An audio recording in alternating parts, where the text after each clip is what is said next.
हाँ जी, अभी तो 2 ही है मेरे हाथ से। चलो ठीक है। अस्सलाम वालेकुम class 10 students. Beta, today is our topic about fertilization. Before that, we have started reproduction. This is chapter number 14, reproduction. And now we will do the topic of fertilization. Before starting this topic, I have told you in sexual reproduction, two gametes are involved, sperms and eggs. And we also discuss about that through spermatogenesis process, sperms are formed, and through oogenesis process, ovum and eggs are produced. Okay, now we will discuss the fertilization. What is a fertilization? So look at the screen. After the formation of gametes, definitely before starting the fertilization, first of all gametes will be produced. In male, sperms will be produced, and in female, eggs will be produced. So after the formation of gametes, fertilization occurs. These are two mechanisms by which fertilization can take place. So there are two types of fertilization. There are two processes in which fertilization can take place. First is called external fertilization, and the second one is called internal fertilization. So now we will discuss first of all external fertilization. How is it happening? In external fertilization, egg cells are fertilized outside of the body. So underline in your book, it's a definition of external fertilization. If this question also comes in your board exam, what is fertilization and into how many types we can describe the fertilization. So it can be divided into two types, external fertilization and internal fertilization. In external fertilization, egg cells are fertilized outside of the body. External fertilization occurs mostly in aquatic environment. Aquatic means the living organism which live in the water. They can live in pond, they can live in lake, they can live in river, they can live in sea, they can live in ocean. So mostly external fertilization is happen in aquatic environment. It requires both the male and the female animals to release their gametes into their surrounding at almost the same time. So, what is the process? It is a process in which male and female gametes both are required, and they are released by the bodies of male and female animals at the same time in their surrounding. At the same time in their surrounding. For external fertilization, the animals have to release great number of gametes. So when an animal, any living thing doing external fertilization, so it needs to release many gametes inside the many more gametes in their surrounding. In external fertilization, there is a risk of loss of gametes due to environmental hazards. Yes, this is very common thing. The animals which do the external fertilization, so due to their environment hazard means fear. So due to the environment fear, many gametes can be lost because they are releasing gametes in their surrounding at the same time. So there are other living organisms also in their surroundings, so they can lose their gametes due to environmental hazard, due to environmental fear, such as predator. So external predators are those animals which prey upon the other living organism. So definitely these predators are present in our environment, so they can affect on the fertilization. So external fertilization occurs in many invertebrates. External fertilization occurs in many invertebrates. So you all of know who are invertebrates. Animals can be divided into two main big groups, vertebrates and invertebrates. Vertebrates are those which have backbones, and invertebrates are those which have not backbone.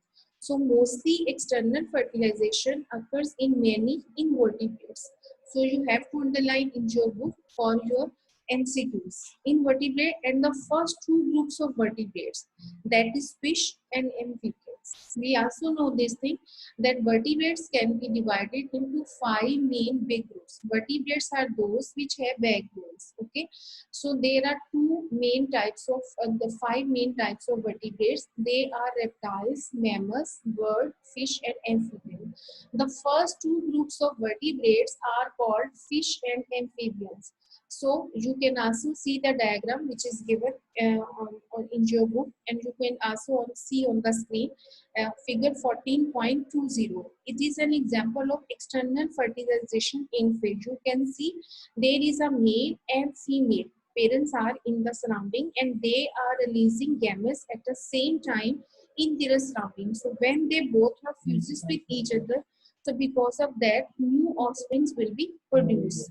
So fish and amphibians are the first two groups of vertebrates, and the example of amphibians are frog. Frog also have an ability that they can release eggs in the water in the pond at the same time. Male and female frog release eggs and sperms at the same time in the water. So these are examples of external fertilization. So if this question is asked in the board exam, that in which groups external fertilization is happened in vertebrates, so your answer should be fish and amphibians. And fish and amphibians, if they ask the example of amphibians, so you can give the example of frog. So underline right over here amphibians, for example frog. So this is the type of external fertilization. Now we will discuss the internal fertilization, that's how it is happened. See the screen. Internal fertilization, egg cells are fertilized within the reproductive tract of female. Internal fertilization is happen in egg cells are fertilized with the reproductive tract of female. Right? It is happen in the reproductive tract of the female. It occurs in reptiles, birds, and mammals. So these are three other groups of vertebrates. I have told you vertebrates can be divided into five groups. Fish, amphibians, reptiles, mammals, and birds. So fish and amphibians do external fertilization, and the other three groups, which are reptiles, birds, and mammals, they do the internal fertilization. So such animals provide protection to the developing embryo. So because this fertilization is happening inside the body, inside the ovary of a female, so they can protect the embryo properly. The embryo develop properly with all protection. So after fertilization, reptiles and birds make protective shells around their egg cells and then lay them. So after fertilization, what is happened in reptiles and birds, they make protective shell around the cell and they lay on them. Okay, for example, you can take an example of sparrows. Okay, sparrow is comes an example of bird. So when sparrow give eggs, so it make protective cell around protective shell around the eggs and it lay on them. So after few days, the new offspring has been produced. You can also take another example of hen. We also have seen at our homes when we kept hen as a pet at our homes. So they also lay eggs and they produce a protective shell around the cell and they sit on that cell for 21 days, and after that new offspring has been produced. So such animals provide protection to the developing embryo. So after fertilization, reptiles and birds make protective shells around their egg cells and then lay them. The shell is resistant to water loss and damage. So what is the function of that protective shell?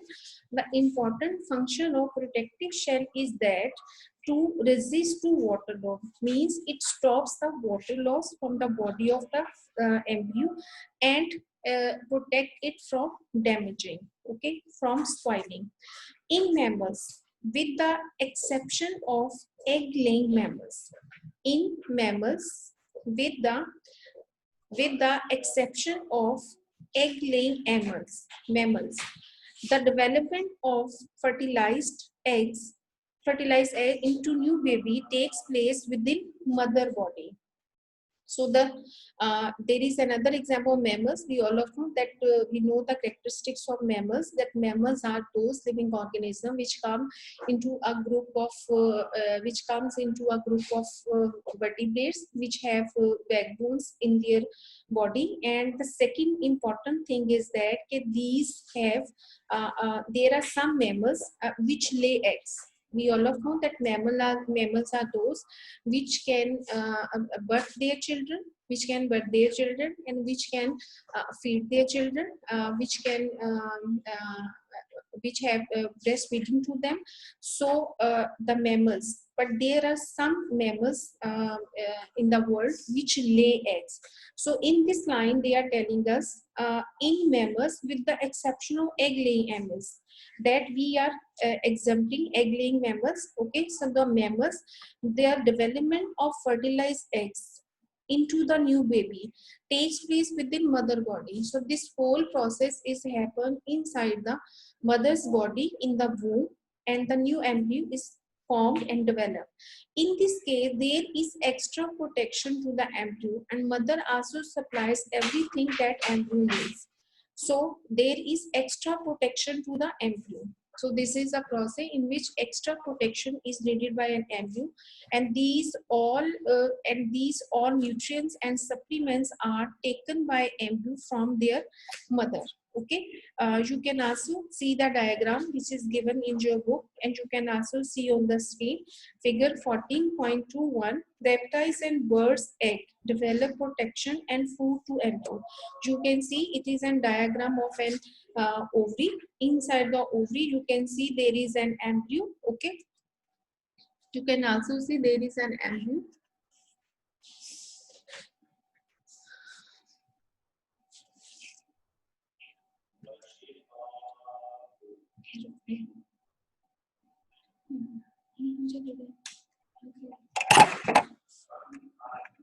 Okay, but you can see in the figure.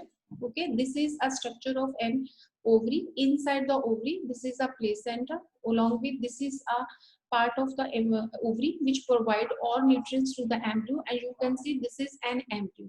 Okay, and this is covered by whole protective cells. This is protected by hard walls of the ovary. Okay, and if this whole process is happen inside the body. So this is an example of, and it is happening. You can also see reptiles and birds egg provide protection and food to embryo. So reptiles and birds, they protect their embryo and they provide all the nutrients through the placenta, and these all nutrients are taken by placenta from the body of the mother. So this is an example of external fertilization, and above the diagram you can see this is an example of external fertilization. So in this diagram you can see there are male and female fish are here, and they are producing gametes at the same time in their environment, but they have to produce a lot of gametes in their surrounding, because many gametes can be lost due to environmental hazard, due to environmental fear. So some are alive, okay, and they then convert into new offspring. So this is the process of fertilization, that how fertilization is happen in animal. This is an example of external fertilization, and this is an example of internal fertilization. Okay, now we will discuss the reproduction system in a rabbit. Come to page number 87, reproduction in rabbit. So first we will do the introduction of rabbits. What is that? Rabbits are small mammals found in several parts of the world. First of all, keep in your mind what are rabbits. Rabbits are small mammals. Okay, and I have told you the characteristic of mammals. What are mammals? Who have fur on their body, who give birth their children, who feed their children. Okay, and they are vertebrate because they have backbones. Okay, found in several parts of the world. They are used in research as experimental animals. So rabbits are mostly used as research as experimental animals. Many researches in science are done on rabbits. Now you can see a side box which is given in your book under the diagram of rabbit. Rabbits ringets their own pellet-like feces to digest their food further and extract sufficient nutrients. So rabbits ringes their own pellet-like feces, okay, to digest their food further and extract sufficient nutrients. Because they from their feces they again collect the sufficient nutrients for its body and then release in the environment. Now we will discuss the male reproductive system of a rabbit. What is that? This is very important as a long question. Male reproductive system of a rabbit and female reproductive system of a rabbit. Both are very important. So you have to learn very carefully, and it's important for how to learn. The question is that how to learn. So first its steps are given in the first, that is bottom, then there is a semi-inferior tubules, then there is a collecting duct, then vas deferens, then there is a semen, urethra. Okay, so you will learn all these words in order. Okay, you can also learn these all things with the help of this diagram. So first I will discuss with you their detail. Okay, what is it? Then I will discuss the diagram with you. So now look at your screen. Male reproductive system of a rabbit. Okay, so what is happen inside the rabbit? Rabbits are small. Rabbits are small mammals. Rabbits are small mammals found in several parts of the world. Rabbits are small mammals found in the several parts of the world, and they are used in research as experimental animals. Now, male reproductive system. The male reproductive system of rabbit consists of a pair of testes. So, what will be your first heading? Testes. That male reproductive system of a rabbit consists of a pair of testes. It is a pair of testes, okay, and produce sperms. And they produce sperms. The associated duct that transports sperm to external genitalia and glands that add secretions to sperms. So this is confusing track. I will explain you again. The male reproductive system of rabbit consists of a pair of testes, okay, and testis is a organ in male rabbit where sperms are produced. We have discussed the process of spermatogenesis in last page. Sperms are produced, so there are associated ducts, associated with which are ducts which link to testis. The associated ducts that transport sperm to external genitalia. They transport sperm to external genitalia and glands that add secretions to sperm. Definitely sperms are produced in the testes, and they are transported from the testis to the open tract of genitalia, where these sperms are deposited, where these sperms are collected. And the second part is testes are located in a bag of skin called the scrotum. Now the next heading should be your scrotum. You can see in the screen. This is a scrotum. What is a scrotum? Testes. Two testes are in male rabbit and are located in a bag of skin. They are called scrotum that hangs below the body, and they are hang below the body. Each testis consists of a mass of coiled tubes called the semi-inferior tubules, okay, scrotum, and after that there is a semi-inferior tubules. That each testis is covered by a small coiled tube. Coiled means which are rounded tubes.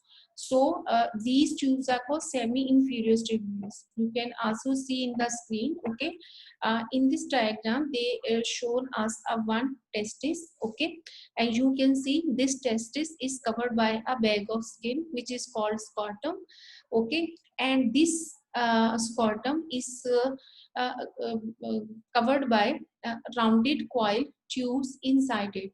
So these tubes are called semi-inferior tubules.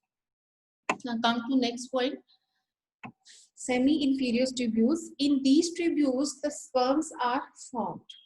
So this is the part of the testis, the semi-inferior tubules, where the semi-inferior tubules where the sperms are produced inside the testis, and it is a bag of it is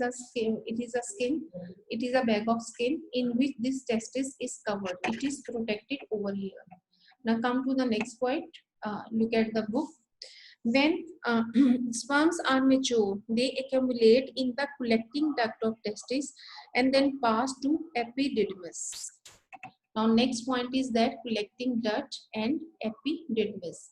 So, when sperms are mature, definitely when they are in the process, when they are forming inside the testis, at that time they are immature. But once they are mature, when they are ready for fertilization, they accumulated, means they are passed in the collecting duct, the ducts which are connected with this testis and then pass to epididymis. Okay, now we will see in the diagram. This is a scrotum, bag of skin. This is a testis, semi-inferior tubules.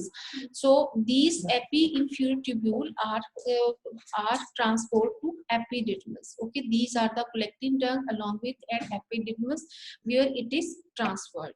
Okay, now look at the next diagram. Next point. From epididymis, sperms move to a sperm duct called vas deferens. From epididymis, sperms move to sperm duct, okay, called vas deferens. So now we will see, this is the epididymis, okay, they are collected over here. So they will go to sperm duct. You can also see this is a some sperm duct. This is a sperm duct. So they will move toward a sperm duct, okay. So the next part of male rabbit system is that vas deferens. When sperms are mature, they accumulate in the collecting duct of testis and then pass to epididymis. Both sperm ducts join urethra just below urinary bladder. Urinary bladder. These both testes are connected with a urethra. Urethra you also, and that is actually below the urinary bladder. Okay, so they both are deposited over there. These all sperms are collected in the urinary bladder in the fluid. The urethra transport both sperms and urine. So what is the function of urethra? You also discuss in the structure of kidney that kidney two tubes come from kidney. They are called ureter, and these two tubes are collected into urethra where urine is formed, where urine is collected, where urine is stored. So when these sperms are matured, they comes from semi-inferior tubules to collecting duct, from collecting duct to epididymis, epididymis to vas deferens, and then vas deferens to sperm duct. And ultimately they are collected, they are stored in urethra. And urethra is an organ inside the body of a male rabbit where urine and sperms are collected. Okay, and definitely they are transported through urine. So you can see both sperms, urethra just below urinary bladder. The urethra transport both sperms and urine. Next, the other point is that semen. You can also see this is a semen. Semen is the material containing sperms in a fluid. Semen is the material which containing sperms in a fluid. I have told you here urethra is responsible to pass urine and pass sperms in the body of a female crab. But these both function does not happen at the same time.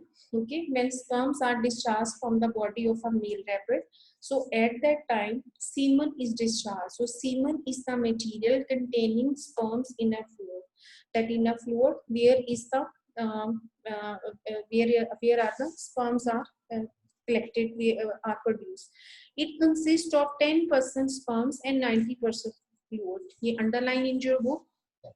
This is important for your MCQs, in which there are 10% sperms and 90% fluid is present. So as a sperm passed down the ducts from testis to urethra, the associated gland add various secretions. So when sperms ultimately enters into the urethra, the ducts which are connected with it, they all are produce special secretions, special hormones inside it. So these are seminal vesicles. You can also see in the screen, these are seminal vesicles produce secretions that provide nutrients for sperms. Definitely sperms are mature, so they need nutrients. So there is associated duct, a duct a tube which is linked with the urethra. That is called seminal vesicles. Its important function is that to secrete nutrients to the sperms. Next is that prostate gland. You also listen this word again and again. Okay, prostate gland produce a secretion that neutralize the acidity of the fluid.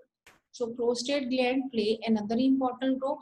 They produce special hormones which release the acidity of the fluid. There is another part which is called Cowper's gland. Cowper's gland produce secretions that lubricate the duct. Definitely sperms cannot move in a sperm duct if it is not lubricated. So Cowper's gland are inside the sperm duct which produce lubrication. Lubrication means they produce some fluids in that duct. So because of that, these sperms pass through this tract. Okay. Now you can also understand these things with the help of a diagram. Now I will show you. We have discussed first, this is a testis. It's a single testis. It is covered by a bag, skin bag, which is called scrotum. Inside there is a semi-inferior tubules which are in the coiled form, and these all are connected with epididymis. Okay, epididymis and collecting ducts. After that, when the sperms are formed here, they goes into a sperm duct. Okay, in sperm duct they are further then they enters into a urethra. This is the point of urethra, and urethra is under the urinary bladder. So this urinary bladder is responsible to deposit sperm and fluid at the same time. Okay, and when they are doing this process, at that time three special hormones are produced. First is for seminal vesicles. Its function is there to give nutrients to the sperms. Then there is a prostate gland. Its important function is that to reduce the acidity of the fluid. And the third one is Cowper's gland. Cowper's gland function is that to produce important secretions, okay, that lubricate the duct. So this is the complete system of a male reproductive system of a rabbit. Okay, when you want to learn, you have to draw the diagram. Okay, you have to do the practice of diagram. You have to write these all important things with labeling, and then you have to learn. Okay, I hope you understand it. Okay, come to next page.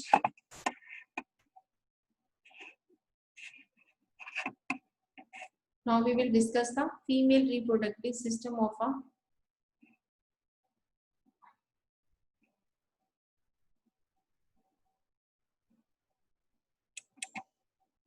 okay.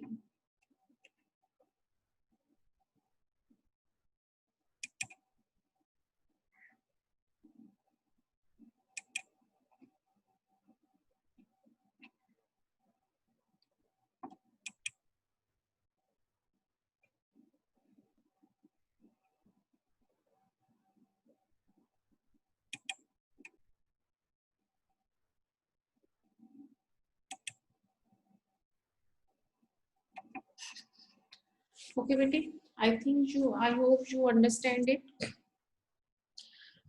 We will discuss female reproductive system in next lecture. Okay, this is very important as your long question. So please be careful.